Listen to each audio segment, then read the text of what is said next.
that's operated by Recycle Ann Arbor is on a landfill that's unstable, and so there's a need to replace that. And then in order to provide convenient access for folks, we need to have one on the other side of the county as well in Chelsea over there. So that's definitely a challenge right now.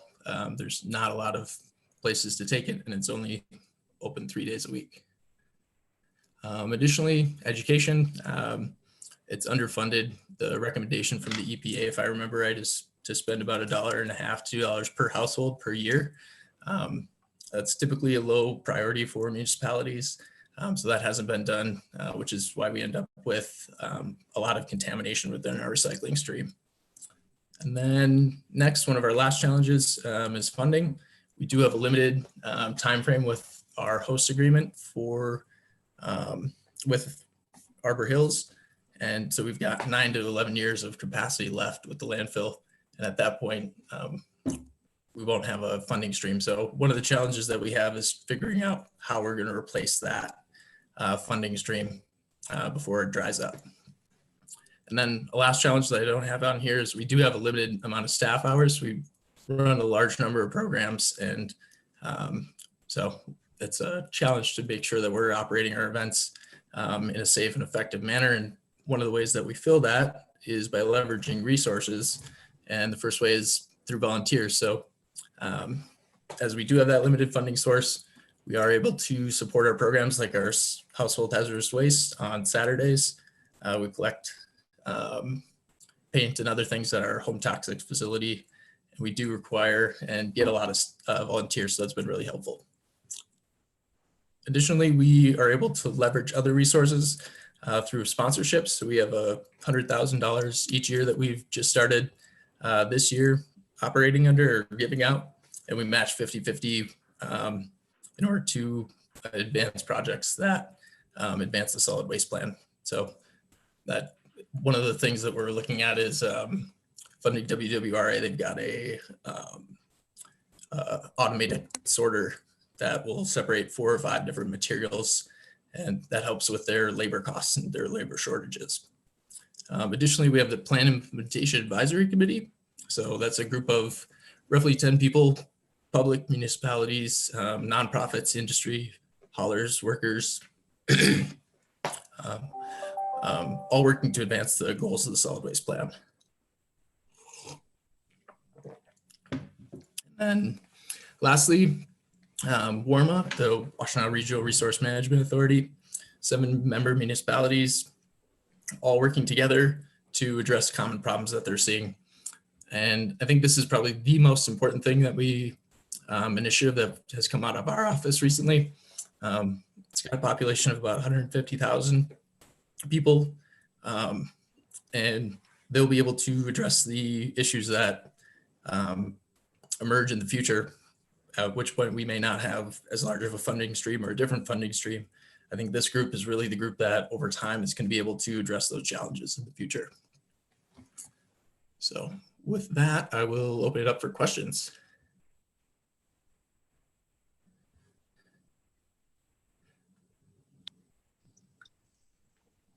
Okay, I can't at this point see anybody's hands being raised physically or otherwise. So Theo, I'll ask you a question. One of my questions is that during this time with the coronavirus, we've heard reports that some recyclers are still recycling and others are not. And do you have knowledge of who is or who isn't, or how could we really find out? Are they required to tell us or post it somehow? Yeah, so the best way is to be in direct contact with the material recovery facility themselves. And I reached out to WWRA and connected with them, and they are still operating. They definitely have some challenges because they're able to process things a little bit slower with social distancing. So typically you'd have 4 people in a given space, and now they have to sort out and separate, so they can't put as many people on the line at the same time. So they are operating, but at a slower rate, which provides some challenges for them. The Recycle Ann Arbor, which sends things up to Rossock, that MRF. And they're still operating, so their curbside collection is still going on. The New Boston facility, where majority of the Warma communities, so Ypsilanti, Scioto, Ypsilanti Township, City of Dexter, Saline, in Ann Arbor Township, Pittsfield, they were shut down for a very brief period. I understand they're back up and running. I don't have full clarity on if Waste Management is still sending their stuff and getting it processed there. But I know GFL, which actually owns the MRF in New Boston, those specific, whoever hauls and sends their stuff there, that's still getting processed. So if it's not currently being processed, they should be back up and running and collecting the things for the haulers that have Waste Management as well. And again, I'm not 100% on that at this point. Okay, thank you. It's good to hear, because it sounded almost like none of it was being collected. From what you're saying, it sounds like at least most of it is going to be processed for recycling. Yeah. Thank you. And then I have another question. For the WERMA, the regional authority, if a township wanted to come in after the fact, is that a possibility now? I saw that not all of the townships in my district are participating, and I'm wondering if the residents in that area, in that township, decided to ask their leaders to participate. Is that still an option? Yeah, so we do have articles of incorporation, which would need to be amended to allow a new member to join, and that is possible.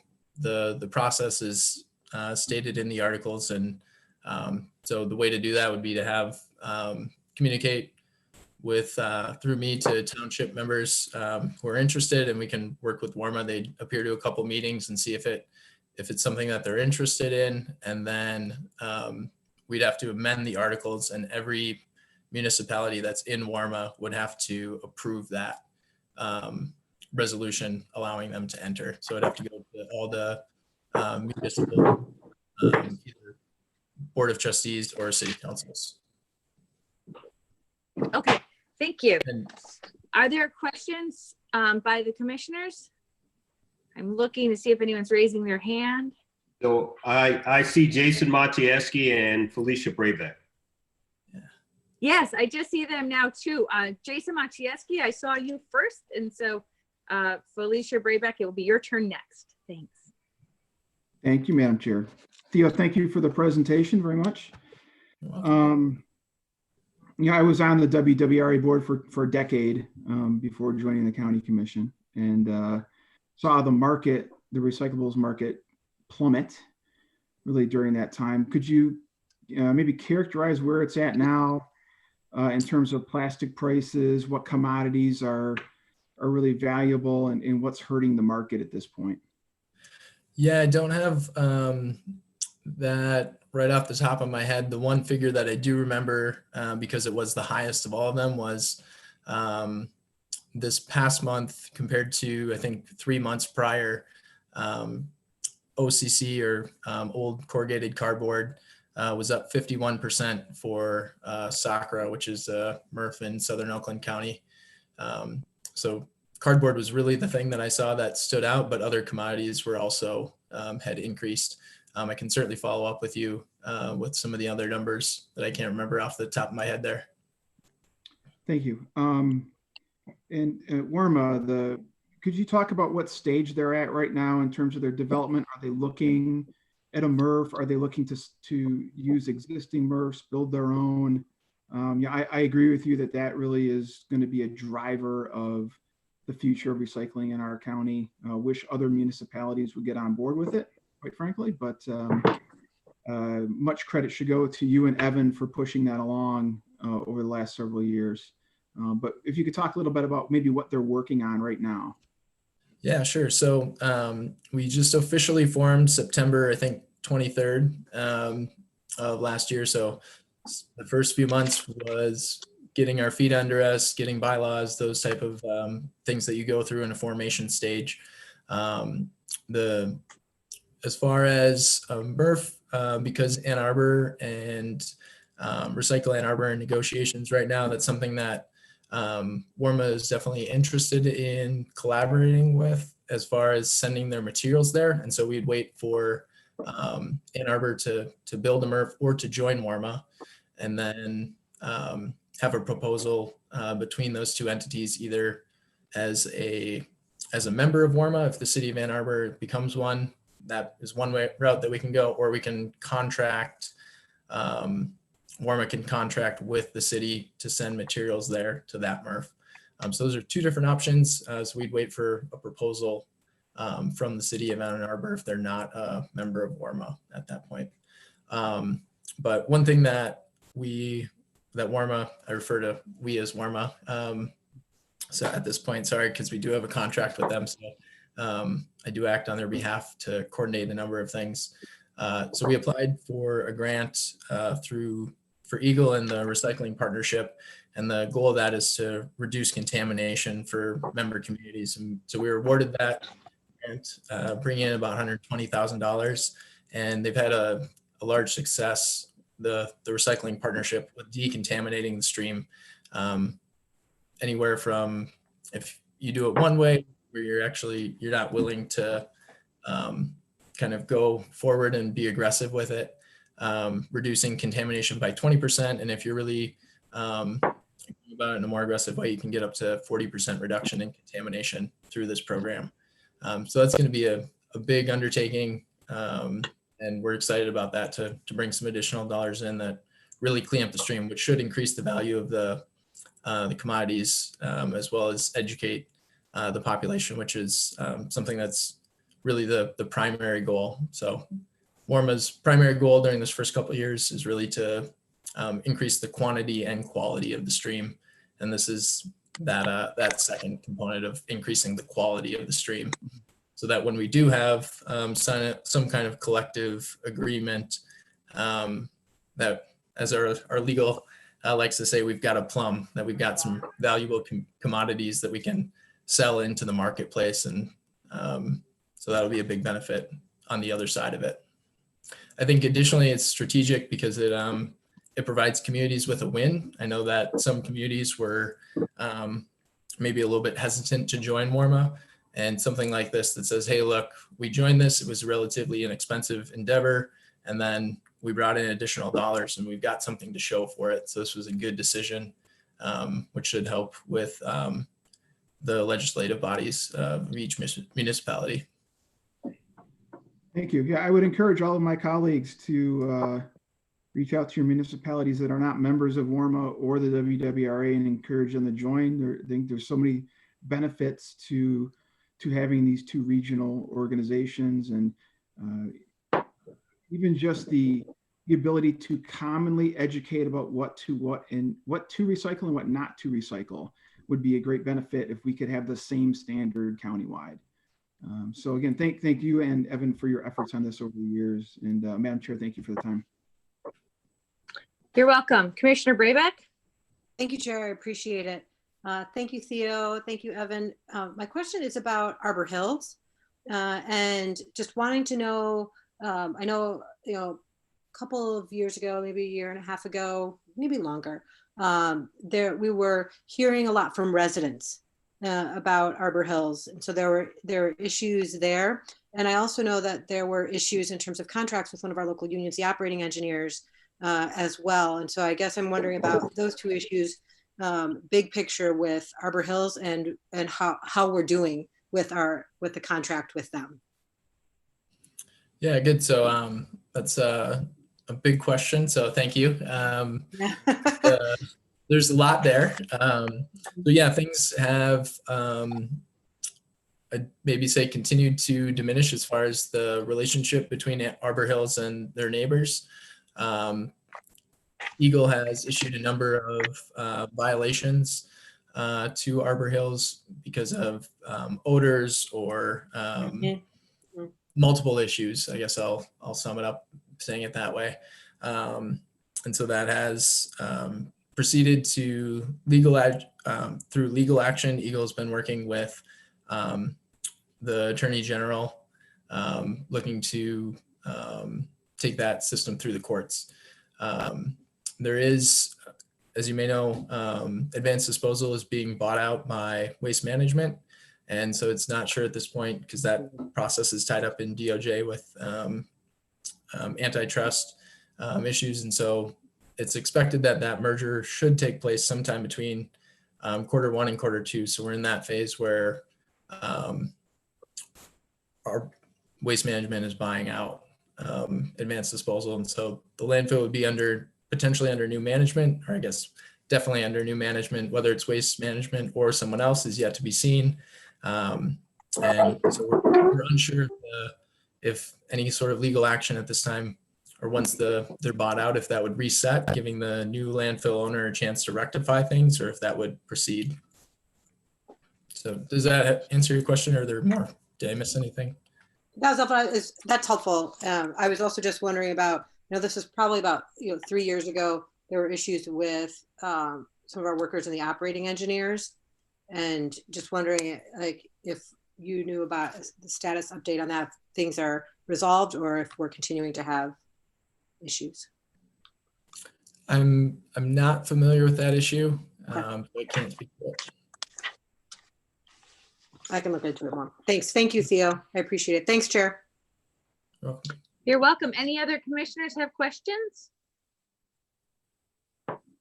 Looking through all the pictures to see if anybody has questions.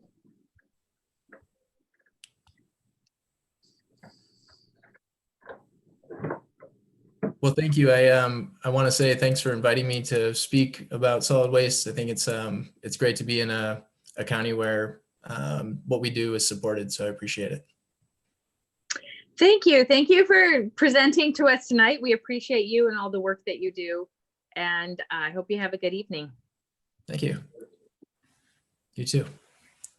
Thank you. Next, we have a presentation on responsible contractor policy. We have John Canzano from McKnight, Canzano, Smith, Radke, and Brawl, PC. And we also have Ryan. And Ryan, I apologize for not checking out how to say your name before the meeting. So I'll just say, try Ryan Huss. Close. Hussey. Ryan Hussey, business manager of IBEW Local 252. Thank you both so much for presenting to us tonight. I would say thank you for coming, but of course we're all staying home so we can stay safe. Thank you. So we just need to. Oops. Can you hear me? Yes. Okay. Hi, I'm John Canzano. Thanks for the opportunity to shave and wear a tie. I'm an attorney. I've been representing the labor movement for 40 years. And one of my specialties is construction, building trades. And one of the things that you may know is that in the last few years, there have been efforts by the state legislature to take away power from local government. Prevailing wage, actually, they didn't actually take away that. And I'll get to that. If you already had it, they didn't take it away. And a local PA 105, which limits the power of local government, enact policies, ordinances that deal with labor issues. So the idea of responsible contracting is really to have local units of government adopt policies which mirror the way that consumers really a common sense policy, the way that consumers make their purchasing decisions in everyday life. You don't always buy the cheapest thing. You balance, you want the best value, and you balance many factors against. So when we say, lowest responsible bidder, does that mean the lowest minimally responsible bidder, the lowest most responsible bidder, in a way that you can give yourself more power is by defining what it means to be responsible and requiring prospective vendors or bidders to provide information about responsibility criteria. Now, so among the materials that we provided or that were on the agenda in the official documents was the survey results from a survey last year in Clinton, Eaton, Ingham, Jackson, Livingston, and Washtenaw counties. And shows that 86.3% of residents do not want local government officials to automatically choose the cheapest bidder. This is related to electrical in particular. But residents want officials to consider factors such as the amount of safety training electricians have completed. Respondents believe factors that should be considered include hiring, when hiring electrical contractors, include whether they guarantee equal pay for women and minorities, 80%, the amount of safety training and on-the-job supervision apprentices receive 78%, and that they provide good wages, healthcare, and retirement benefits to employees, 77%. So these aren't really controversial ideas. Now I have a presentation here. I'm going to see if I can pull this off. I'm sharing my screen, and I think then you're going to see that, and I don't think you see me when that happens. Let's see.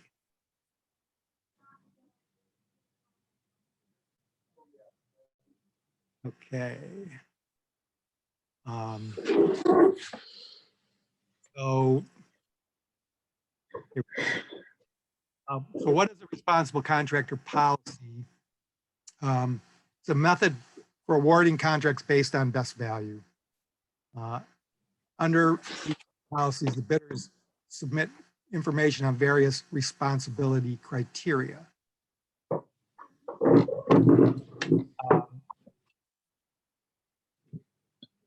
Examples, and you can have many things, or fewer things. General information about the contractor's company, the owners and their history, verification that they maintain current applicable licenses, documentation, training, workers' compensation experience, modification rate, list of similar projects. And what you're looking for there really is you kind of want to vet the history of similar projects to see if they had problems or they had cost overruns or they had extras, bidding one price and then raising the price because of a lot of extras after the fact. Who are the subcontractors, financial information audited, bonding capacity, identification of litigation, including claims and explanation of the litigation. Whether they use W-2 employees or independent contractors. Description of fitness for duty program, including drug testing, references, proof of insurance, evidence of compliance with applicable laws, including Fair Labor Standards Act, prevailing wage requirements, and OSHA. Whether the contractor participates in a bona fide apprenticeship program, and if so, the ratio of journey persons to apprentices to be used on the job site. If not, what kind of training do they have? Information as to the wage rates and fringe benefits, including health insurance, retirement, and savings plan. So again, lowest responsible contractor versus lowest responsible. Not necessarily the same. Although again, if you define your responsibility criteria, then it would be the lowest bidder that meets those criteria. So in a sense, they are the same. But what you're trying to do is to seek a policy that allows you to the lowest and most bid instead of the lowest minimally qualified bidder. PA 105 June 2015 Michigan law prohibits most local units of government from adopting, enforcing ordinances or policies which require certain minimum labor standards by employers. And the key word here is require. So you cannot have a ordinance or a bidding document that says you must do these things. But my opinion is that that doesn't prevent you from asking about all kinds of things. And if you think about it, it's kind of ludicrous. Like one of the things is that you cannot require apprenticeship program. You cannot require your bidder participate in an apprenticeship program. But if you think about it, it really doesn't make sense to tell a local unit of government, you can't even ask what kind of training program a contractor uses or how their workers are trained. And that's what we're proposing that you do. So the prohibitions, among the prohibitions are requiring that employers pay minimum wage higher than the applicable state or federal minimum wage, requiring that employers pay prevailing wages, requiring that employers pay paid leave time, regulating the hours and scheduling employers required to provide, such as break times and rest periods. Under PA 105, local units of government are also prohibited from requiring an employer or its employees to participate in any apprenticeship or training program not otherwise required by state or federal law, or requiring an employer to provide any specific fringe benefit or any other benefit. So prohibits requiring minimum terms of employment, but is not considering these items as one of many factors to be weighed in a holistic way in determining whether a bidder is a responsible contractor, and if so, more or less responsible than other bidders. So while local government cannot require a contractor or its employees to participate in an apprentice program, it can consider whether a contractor participates in a bona fide apprenticeship program and consider such participation favorably in determining contractor's responsibility status. So this doesn't really apply to you as a county government, but it's worth noting that the one thing that they left out of PA 105 was the state university system, so that the state universities are not covered by this law. Also, there's a grandfather clause, so that it doesn't apply to local ordinances or policies that were in effect prior to January 1, 2015. So as far as prevailing wage ordinances, policies, and I don't know off the top of my head what Washtenaw County has on that. If you have one, you can still use it. The question then becomes, and this is a topic for a different discussion, a different, how do you measure those prevailing wages? Because you can't amend a grandfathered law without then running into PA 105. But what we've been saying is that you could still use the old rates that were last published by the state, which are still better than most. So again, just to summarize, it's best value purchasing, responsible contracting. It's the way that people buy things in everyday life, really. We balance quality, safety, reliability, and other factors against price. We don't always choose the cheapest option. And as the survey results noted, you carefully weigh things like quality and safety against cost to choose the option that gives you the best value for your money. Don't just automatically choose the cheapest option. This is from quote from Andy Mosser. You make the most responsible choice. That's what residents want their local officials to do as well.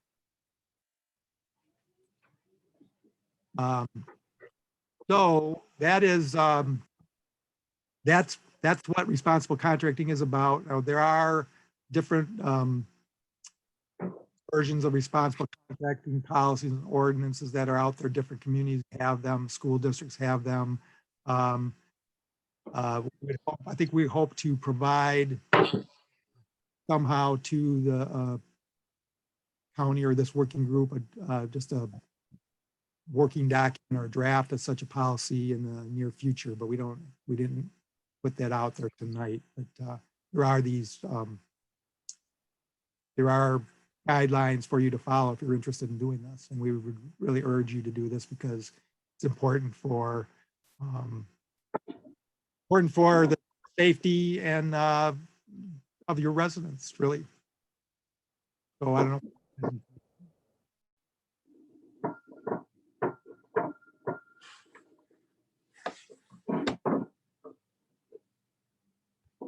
Ryan, you want to add anything?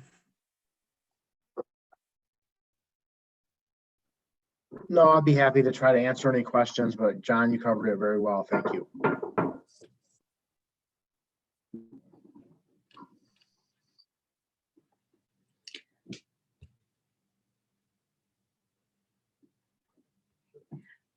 My screen froze there for a moment, so I'm looking to see if anybody is trying to ask questions.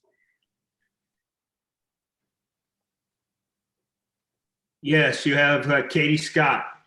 All right, I thought that Commissioner Scott would have many questions. Commissioner Scott. I don't have many questions because I have been thinking about something like responsible contracting for some time, and but I want to make sure I say a special thank you to John and Ryan for coming to present the information about what responsible contractor policy looks like for the rest of the Board of Commissioners, because they've certainly heard me talking about it also. And so it's good for them to see an overview of what we're talking about. I think especially now some of the things that are included in responsible contractor policy, like looking at people to have actual like job benefits, not just contracted employees, having people who have W-2s as opposed to 1099s. It will be important for us to go forward looking. We can see how benefits have been conferred more quickly for people in right now in COVID who have steady jobs like that that have that requirement. And I also was really interested in that we cannot mandate that people have paid leave programs under PA 105, which undoes some other policy changes I was trying to look at to think about for the county as well. What do you think the current appetite in Lansing is for overturning PA 105? Is that something that is a potential in the near future, or are we just stuck with this for the long term? I would say not the long term, but I'd say not right now. I'm not the guy that counts the votes, but I think we it's better than it was when this was passed, and there may be some basis to modify this somehow, but I think it would be, we're probably looking at after November to make some changes to that. And so what I'm proposing is can be done within the framework of PA 105. So you could ask if somebody has paid leave, you could ask lots of questions as to how they treat their workers, and that it doesn't mean you're requiring it. And one other thing is, there may be some blowback. Oh, this is just a thing to favor unions or union contractors, but it doesn't really. Because there are Ryan's gonna punch me for saying this, but there are non-union contractors that are responsible. They have apprenticeship programs. So what we're trying to weed out is the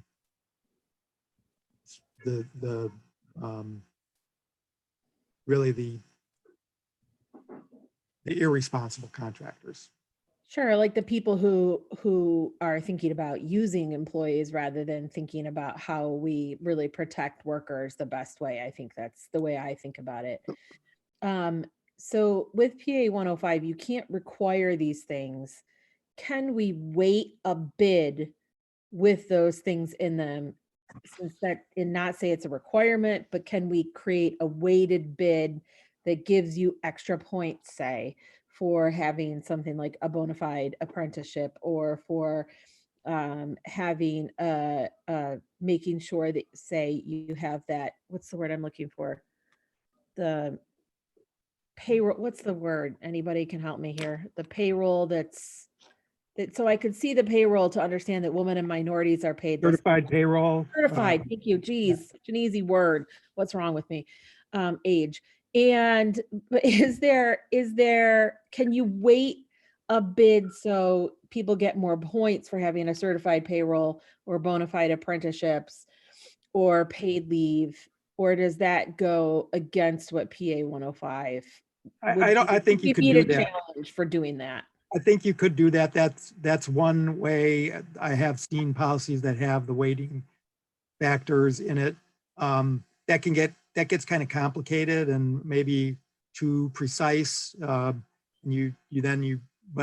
that's a judgment call. That's a policy issue, whether you want to have a policy that allows you to holistically balance these factors in a less objective way, or to have actually points. But I've seen policies with the points, and I don't think that would be a requirement, because somebody could get points for something else, or they could get points for, for example, if you had a bona fide apprenticeship factor as a responsibility criteria, somebody didn't participate in a Department of Labor apprenticeship program, but they had some other kind of program that was very good, then they could get more points for that.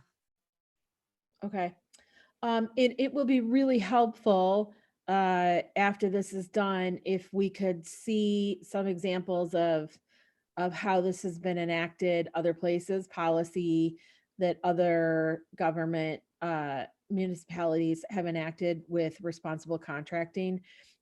Because as I said, I'm very eager to try to look at a policy like that here in Washtenaw County. So if you can get that to us or have ideas on how policy would look here for us to kind of bounce ideas off of, that would be fantastic. We're working on it. Great, thank you. That's the end of my questions for now. I'm not going to say I might not have more. Thank you, Commissioner Scott, and thank you for your insights. Other questions or comments from people? I see Felicia Scrolling through all Braybeck the- and Andy Labar. Okay, Commissioner Braybeck. Thanks, Jerry. Appreciate it. Thank you, John and Ryan, for being here. This was something that Katie was talking about, but it strikes me, and this also comes from a conversation that Ryan and I had, that this also helps to ensure some safety mechanisms in place for workers as well, and in addition to the things that Commissioner Scott was talking about. Yes, absolutely. Our apprentices in their first year get the 30 hours of OSHA training, and that's some really good training, right out of the gate for, Right. Washtenaw County residents and in their careers. One thing we were seeing before this Corona COVID environment was that we were in a good economy. There was a lot of contractors trying to expand, get bigger. But they weren't working within even the 3-to-1 ratio that was loosened up a few years ago. So the apprenticeship it's something we're the most proud of in all the trades. And that's the training that they get right out of the gate. Yeah, thank you. That seems like it's a huge benefit in terms of being able to support workers, but safety, just wanting to make sure that people can feel safe coming to work and knowing that they have the support when they're on the job. Thanks, Chair. I appreciate it. You're welcome. Commissioner Labar. Thanks, Chair. And thank you to Commissioner Scott for her work on this. John and Ryan, thanks for presenting tonight. I think this is a great idea and something we should move forward on. And, Ryan may get mad at John for the point about the unions, but I think we can be upfront on that too. This is well in line with some of our previous actions from the right to work response and so forth. I think that's a good thing. I think that's a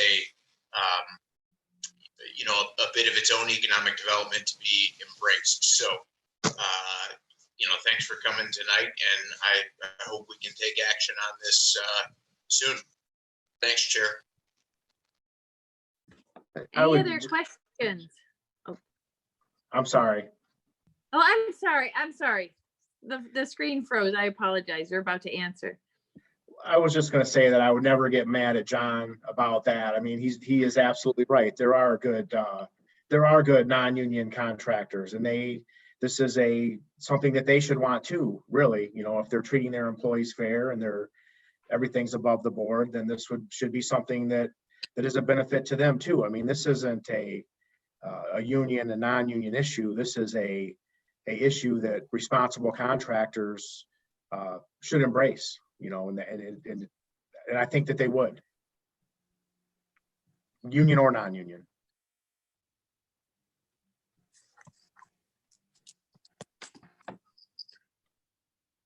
Other questions?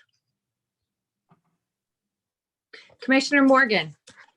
Really not a question, just agreement with my colleagues. Would love to see what more we could be doing in Washtenaw County specifically around this. I think this is it'd be great to do better than we've been doing wherever we're allowed to. And I think I would just like to go on a limb and say we're willing to try and push the envelope wherever we can with the state, if that means pushing that envelope to try and do more to make sure that we have good contracts with the community.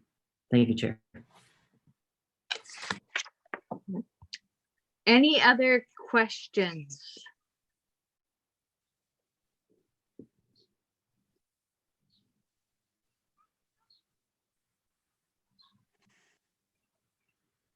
Okay, thank you, Mr. Hussey and Mr. Canzano. We appreciate you coming here tonight and talking to us about this, and we appreciate your willingness to continue to work with us on this issue.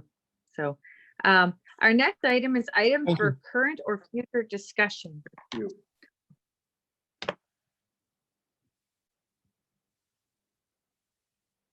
Do we have any items for current or future discussion that anyone wants to bring up? See We Jason don't have. Morgan's Oh, hand. sorry. I apologize for the awkwardness of this. I'm scrolling through the photos. The sound is delayed sometimes, so we're just doing our best. So, Commissioner Morgan. Chair, I think it just highlights the need for better broadband internet in parts of our county. So you are constantly. Yes, I think that's true. I just wanted to share with everybody while we're together, Commissioner Jefferson and Greg and I had a call earlier today. I had sent the email just to the sheriff and our chief judge, Judge Kunke, and Teresa asking some questions around what more can we do to have a clear extension of the moratorium on evictions in the county. I've been getting a lot of questions about that. I assume you all have been as well. Based on that email yesterday, Chris very quickly set up a call for us this morning, and we had a really good chat with Judge Kunke. Judge Simpson got pulled in. He was close to the court administrator, and she snagged him to join us. And so we had just a conversation about what more we could be doing. So we're looking into that. The governor's office has told me that they are still looking into extending their deadline beyond May 15th. Right now, the moratorium statewide, it goes until May 15th. If you're in federally backed mortgages or housing, then that deadline is extended into July. But we're trying to have a collaborative conversation to see what more we can be doing as the county specifically here, if the state does not extend their deadline. I suspect they may extend that deadline, and they've given some guidance to the courts that is not explicitly an extension, but is, from my read, appears to be a way to extend a deadline to make sure that we're not kicking anybody out of their homes during this time. We also had the treasurer on the call, and she said that we will not be foreclosing on any properties as a result of taxes at any point this year during this crisis while this is going on. So some really good stuff. Sheriff Clayton was great in terms of having some ideas and thoughts on that as well. So we'll keep on that, but we'll keep you posted. Thank Chair. you for that update. Any other questions or not questions, any other comments?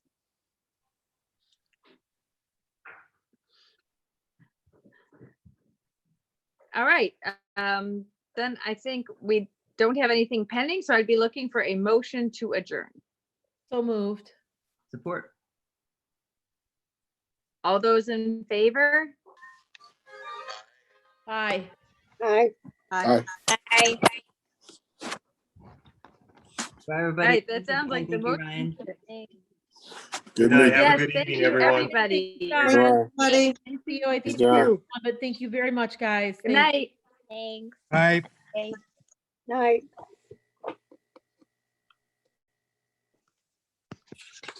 Another meeting done.